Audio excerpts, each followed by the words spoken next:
Good morning. Welcome back. What's today? I don't even know what the day is. I've been out of work for a few days. I had my surgery. Surgery went well. It was the after effects of the surgery that really knocked me on my butt for a couple days because I was hoping to get in here with you guys and sew more. I took 5 days off work. When the doctor said I was only going to need 3 or 4, I took 5 just to be on the safe side. And the anesthesia, the after effects of the anesthesia once I got home knocked me on my butt. But I am finally feeling better. Started easing off yesterday. I had severe stiffness in my muscles and body aches. And guys, I could barely move. I could barely move around. My hubby was having to help me up and down. It just hurt so bad to even move. And I'm like, what is going on? And I started doing some research online, the after effects of anesthesia, and apparently it's a thing. And I've been put under several times, never had a problem, but this time it wiped me out.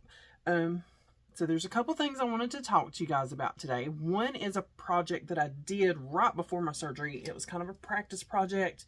It only takes 1 charm pack, and you guys are going to be getting charm packs in this bunny bag. And there's still a week. I think there's about a week left. It'll on the 21st, I'll be picking somebody to win this entire huge bag of quilty goodies. I'll leave that video link down below where you can go and see how to, get into to win a gift. So there's several charm packs in there for you guys. So I follow a channel called Moonkin Stitchery, and she posts videos. She mostly uses pre-cuts. Her videos are really short. They're very precise. It shows you how to cut the fabric, put the fabric together to a block, and then put the block into bigger blocks to make your quilt. And she did a table runner with 1 charm pack, and I believe she called it Fruit Punch. I'll leave her video linked down below as well. Lulu is in the bathroom messing. Lulu, what are you doing? She's getting zoomies. Lulu. Weird child. That's the weird child. But here's what it looks like. I do have it folded in half. Some of my corners did not meet up as good as I want, but it's mine. This guy doubled up, and I did think about taking apart and flipping it, where these two of the same fabrics met up. But this is dead center in the table runner. It's dead center. So if I'm going to set anything on it, it's going to be on that spot anyway. It's going to be dead center on there. This went together really quick and easy. Lulu, what are you doing? All I hear is stuff like, I don't even know. She's in there going crazy. But this was a super cute little runner to make. She's zoomy. I can hear her just running. I'll leave this one linked down below. So if you guys want to do this table runner, or just check out her channel, because she has tons and tons of quilt videos, I'll leave her down below. All right, the other thing I wanted to chat with you guys is something quick, something easy we can do together. Can you hear that in the bathroom?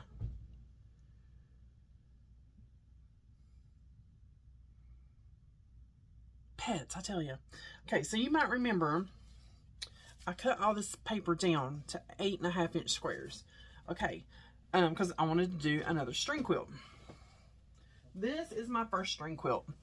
And I showed this in kind of like a quilty show and tell. If I can remember that video, I'll leave it linked up above. And it took me about 2 years to complete this quilt. This is like a full queen. It will definitely hang over the sides of a full. It will fit my queen size bed, but it doesn't hang over as much as you would want a queen size to. So it's kind of like a full queen, more on the full side.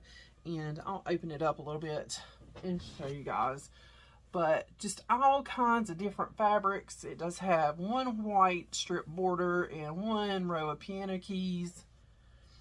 And there's just all kinds of fabrics. Fabrics I had bought, fabrics that friends had sent me. Fabrics were, scrapped from projects. Like I can look at this And this seashell one, I had made a throw or wall hanging, whatever she wanted to use it for my aunt.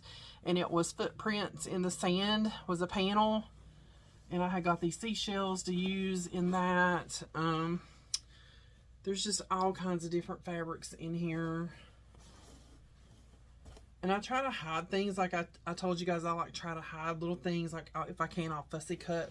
Like here's a star. I don't know if you guys can see, there's a star in there. There's little faces that peek out. There's like hoof prints, words. This one has love in it, but I know you get, there it is, love.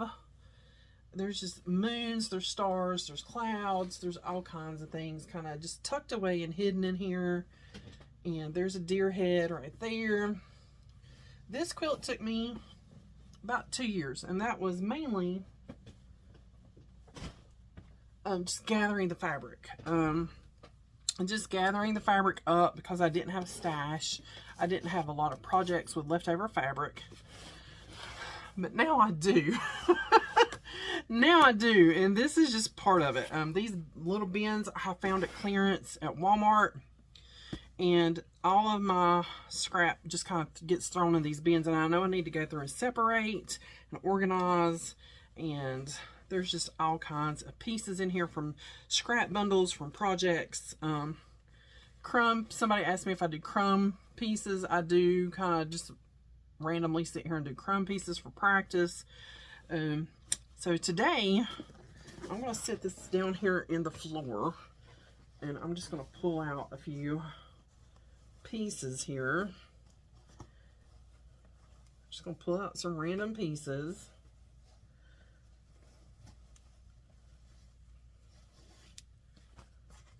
Okay, to get me started, I think that's good. Because I already had some on my table. I have a big pile of fabric on the table. My first quilt, I had purchased these squares. You can purchase a pack of squares. You can find them at quilt stores. You can find them on Amazon.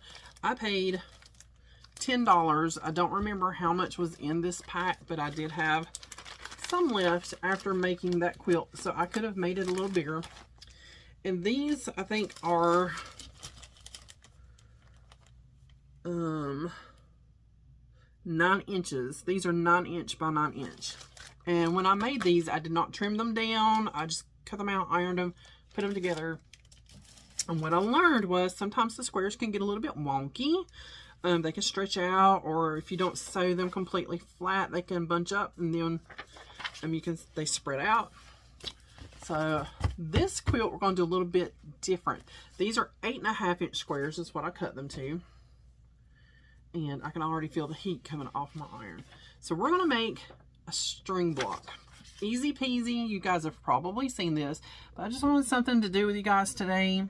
And we're going to take any kind of scrap paper. If you want to buy the block, this is paper I brought home from work, and I have my iron already getting hot. And a lot of these, you may, if they've been in your stash for a little bit, you may need to iron them. And I do. I need to iron because they're wrinkled up, but it's fine. That's what the iron's for. I gotta find me another iron. And if it has selvage on the end, it's fine. Because what we're going to do is we're going to hang the tail off the end. And I am going to cut this just to, so it's easier to handle. Okay, and once we have our first string, you want it to hang off the top and off the bottom, I'm going to find another piece for string. And these can be any size. See how thick this piece is? And I'm going to lay this piece right alongside it. And you want it hanging off again each edge. We're just going to take this over to the machine. Let's see if I can manipulate you and the fabric. Because I have so much fabric thrown up on my table right now. Pick it up, and I try not to move anything. And I have just a regular foot on my machine, not a 1/4 inch foot. I'm just going to use the side of my foot for my guide. And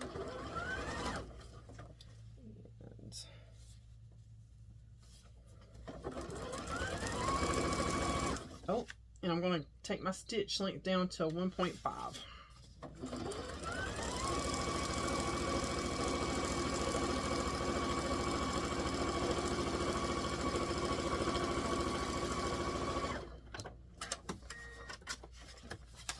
And we're just going to keep building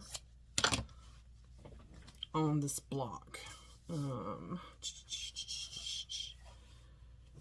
trying to find some pieces that are like crazy, that go like super scrappy. If you want all your pieces to be like in the same color family, or you know, just you can do whatever. It's your string quilt. You can do whatever you want to do. Okay.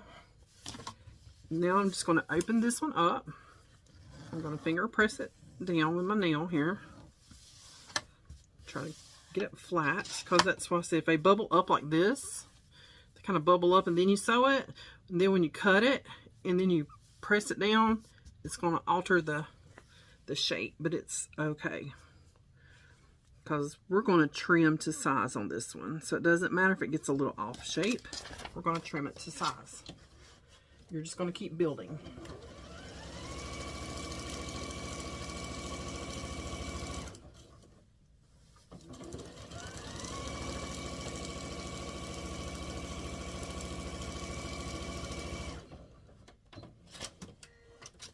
The tails, if they're long, I just cut them. As long as you have some hanging off the end, throw it back in the pile, use it again later. And you're just going to keep building. When you get to the other side, you're going to do the same thing. Just lay down your strip and keep building. I have a piece of batik there. That would be an interesting little piece to put on. And you can kind of fold it over to see how much you've got going. Once I have this block finished, I'll show you the next step. Okay, so I've made a couple of blocks, and I'm going to flip you guys back down. So this is a block that is ready to be cut. I have to show you guys this fabric. I don't know where this fabric come from. Well, I mean, as far as like the line or anything like that, it came in a Moda scrap bag. So for all the issues I've been going through the last few years, you guys can see what this is. And there's flowers coming off of the fallopian tubes, little flowers. So I snuck a piece of this into my old string quilt, but I think it was just the flowers. And I think this one is just going to get a piece of the actual uterus. Now, if that's too much for you guys, I understand. But for all the issues that women go through and everything we have to do as women, I need to find out where this material come from, because I think it's quite appropriate for what I've been dealing with the last couple of years. So now what you're going to need is a straight ruler. We're going to flip our paper over. And this one's missing a corner, but that's fine. It must have got cut when I was cutting paper. And we're going to take our rotary cutter. And we're just going to snip off those edges.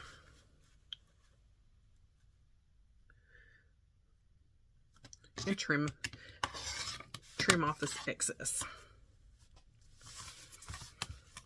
Now, if you say you missed a corner over here, it's fine. One, you'd probably catch it in your seam allowance if you don't want to trim down your square. I am going to trim down my square, because what I learned, even though I'm using paper, is these squares can warp out of shape a little bit. One, they're cut on bias.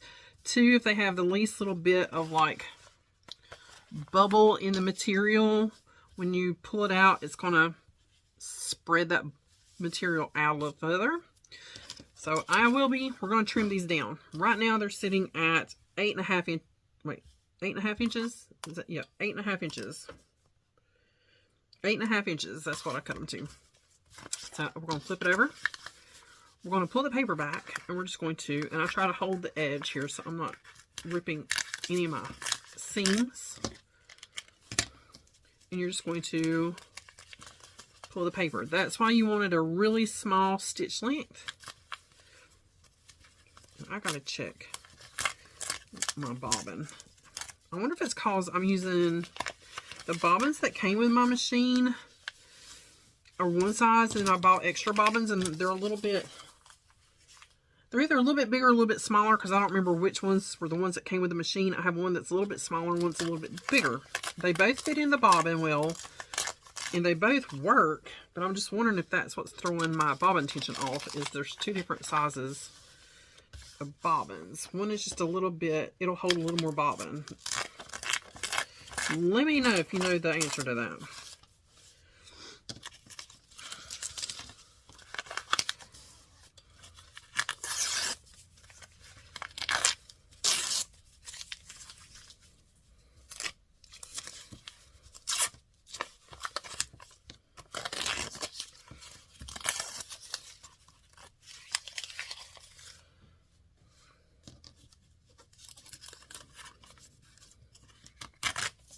Okay, so now I'm going to take this over to the iron. See if I can raise you up a hair. And I'm going to lay her out flat, and I'm going to lay my iron in the middle and then work out. This will hopefully flatten her down.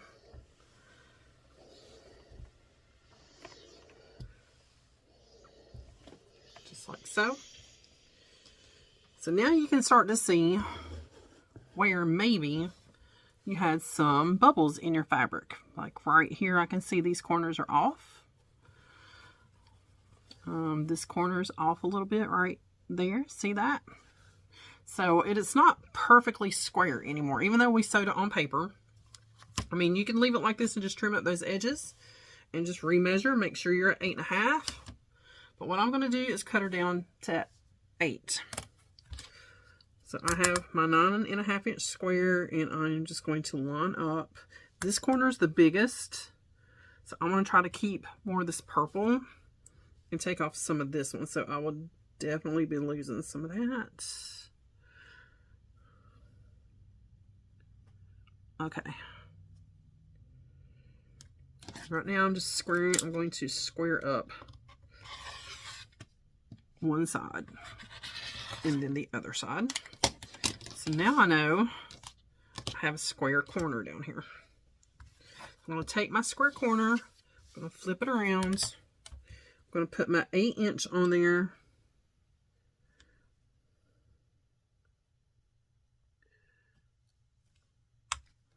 Move my fabric back because I have a pile of fabric, guys. Now, if you don't want to do 8, do whatever. I mean, you can do whatever size you want to. I'm gonna let that where I pulled on it.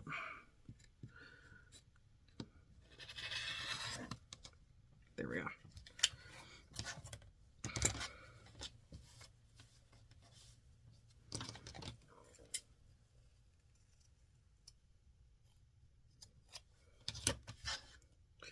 All right, so now let me move my iron out of the way. I have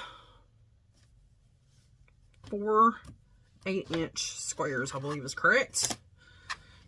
And you can make your diamonds. Let's scoot you guys back just as far as I can scoot you. That's as far as I can scoot you. I was gonna say I had one more. Where'd it go? I did 4.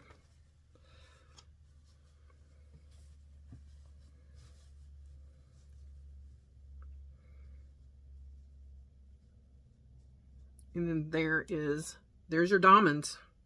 If you want to run them all diagonally, I would probably move this one down here since these two fabrics are really close.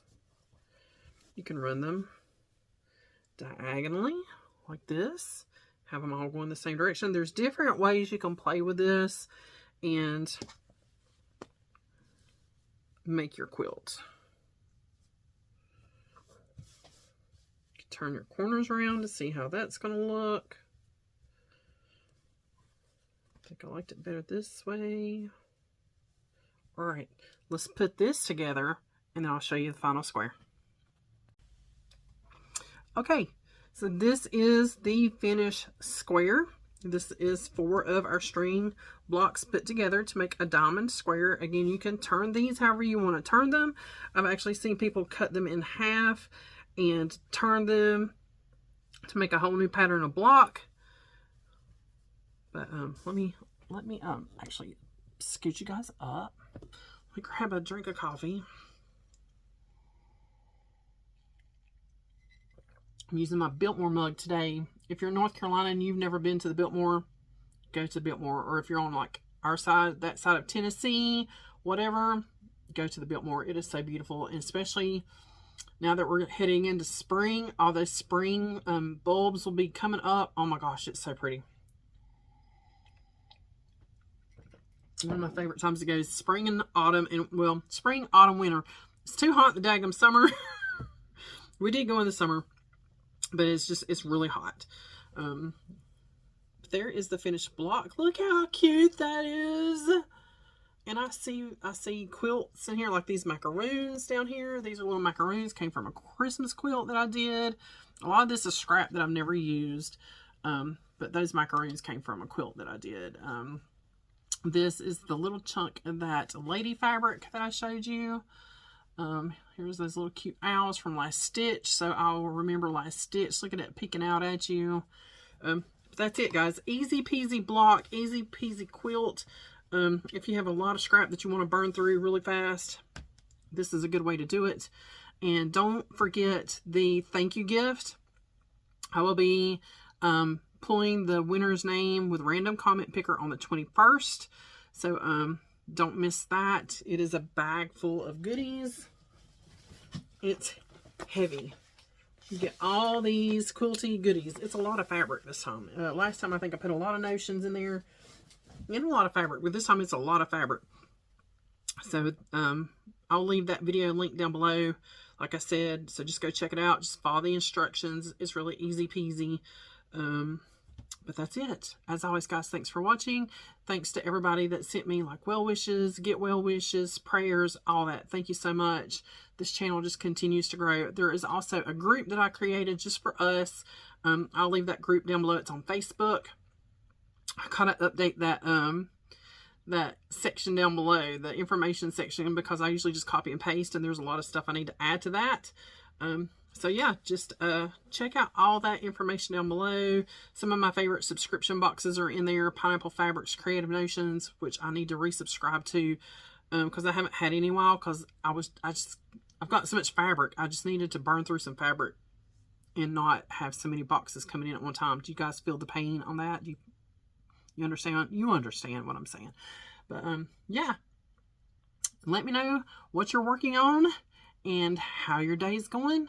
And I'll see you guys on the next one.